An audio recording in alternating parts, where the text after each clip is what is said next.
বিশ্বজুড়ে ফুটবল ভক্তরা হতবাক। আর্জেন্টিনার মতো মহাশক্তিশালী দলকে হারিয়ে মরক্কো রচনা করলো এক নতুন ইতিহাস। গতকালের এই ম্যাচ শুধু একটা জয় নয়, এটা আফ্রিকার ফুটবলের এক যুগান্তকারী অধ্যায়।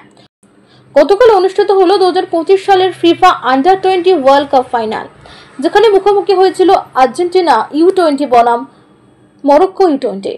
ম্যাচটি অনুষ্ঠিত হয় চিলির সান্তিয়াগো শহরের এস্টাডিও ন্যাশনাল স্টেডিয়ামে। স্থানীয় সময় সন্ধ্যা 7টা। খেলা শুরু আগে থেকেই দুই দল আক্রমণাত্মক ছিল। আর্জেন্টিনা বল দখলে রাখলেও প্রথমার্ধে গোলের দেখা পায়নি, কিন্তু 32তম মিনিটে মরক্কোর তরুণ তারকা ভাইসির জাবিরি একটি অসাধারণ ফ্রি কিক খেলে বল জালে পাঠান 1-0। দ্বিতীয়ার্ধের শুরুতেই আর্জেন্টিনা গোল শোধের চেষ্টা করেন, কিন্তু মরক্কো ডিফেন্স ছিল প্রায় দেওয়ালের মতো শক্ত। 76তম মিনিটে আবারও আক্রমণ সাজিয়ে জাবিরি দ্বিতীয় গোল করেন। এবার দুর্দান্ত এক কাউন্টার অ্যাটাক থাকে। ফলাফল মরক্কো 2, আর্জেন্টিনা 0। রেফারির শেষ বাঁশি বাজতেই পুরো স্টেডিয়াম গর্জে ওঠে মরক্কো জয়ী। তারা ইতিহাস গড়ে নেয়, কারণ এই প্রথম কোনো আফ্রিকান দেশ ফিফা U20 ওয়ার্ল্ড কাপ জিতল। মরক্কোর ইতিহাসে সাফল্য। এই জয় শুধু একটা জয় নয় বা ট্রফি নয়, এই মরক্কোর তরুণদের পরিশ্রম, বিশ্বাস ও আত্মত্যাগের প্রতীক। একটা দল যারা আগে কখনো এই টুর্নামেন্টের ফাইনালে ওঠেনি, আজ তারা বিশ্ব চ্যাম্পিয়ন। ভাইসির জাবিরি হচ্ছেন ম্যাচ ও টুর্নামেন্টের নায়ক। তিনি শুধু 2 গোলই করেননি, বরং মাঠে ছিল দলের প্রাণ। এই জয়ের পর মরক্কো জুড়ে চলছে উৎসব। ক্যাসাব্লাঙ্কা থেকে মারাকেশ রাস্তায় লাখো মানুষ পতাকা নিয়ে উল্লাস করছে। তারা বলছে, আজ মরক্কো বিশ্বকে দেখিয়ে দিল আফ্রিকাও পারে। আর্জেন্টিনার পরাজয়ের বেদনা অন্যদিকে। আর্জেন্টিনার জন্য এটা এক অবিশ্বাস্য ধাক্কা। 6 বারের U20 চ্যাম্পিয়ন এই দল আগে কখনো কোনো ফাইনালে হারেনি। তাদের কোচ বলেন, আমরা আমাদের সামর্থ্য দেখাতে পারি না, এটা ফুটবল কখনো ইতিহাস বদলে দেয়। আর্জেন্টিনার মিডফিল্ড পুরোপুরি ভেঙে পড়েছিল মরক্কোর প্রেসিং এর সামনে।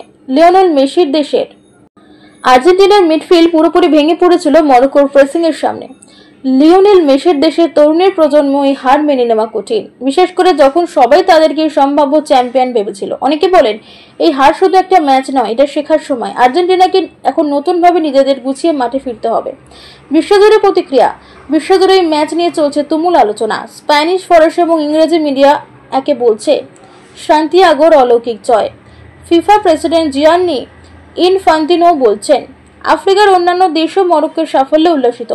সেনেগাল, ঘানা, নাইজেরিয়া সবাই সোশ্যাল মিডিয়ায় অভিনন্দন বার্তা দিয়েছে। ম্যাচ বিশ্লেষণ ও ভবিষ্যৎ প্রভাব। এই ম্যাচ দেখিয়ে দিল, ফুটবল এখন আর ইউরোপ, দক্ষিণ আমেরিকার একছত্র আধিপত্য নয়। আফ্রিকান ফুটবল উন্নতি যে পথে হাঁটছে, তার সেরা উদাহরণ মরক্কো। তাদের শক্তিশালী ডিফেন্স, দ্রুত কাউন্টার অ্যাটাক আর নিখুঁত প্যাসিং, সব মিলিয়ে তারা আজকের দিনে সবচেয়ে সংগঠিত দল ছিল। আর্জেন্টিনার পক্ষে বল দখল ছিল 62%, কিন্তু মরক্কো ছিল বেশি টার্গেট শট 8টি, যার মধ্যে 2টি গোল। বিশ্লেষকরা বলছেন, এই জয় আফ্রিকান ফুটবলের জন্য মাইল ফলক এবং আর্জেন্টিনার জন্য এক সতর্ক বার্তা। বিশ্ব ফুটবলের ক্ষমতায় ভারসাম্য বদলে দিচ্ছে। আজকের এই ম্যাচ প্রমাণ করে দিল, ফুটবল কেবল নাম নয়, এটা বিশ্বাস, পরিশ্রম আর দলগত শক্তির খেলা। মরক্কো লিখল এক নতুন ইতিহাস, আর আর্জেন্টিনা পেল এক কঠিন শিক্ষা। এই রাত মরক্কোর, এই রাত আফ্রিকার। Reporting inside TV Bangla. আন্তর্জাতিক ক্রীড়া desk, FIFA U20 world cup final 2025।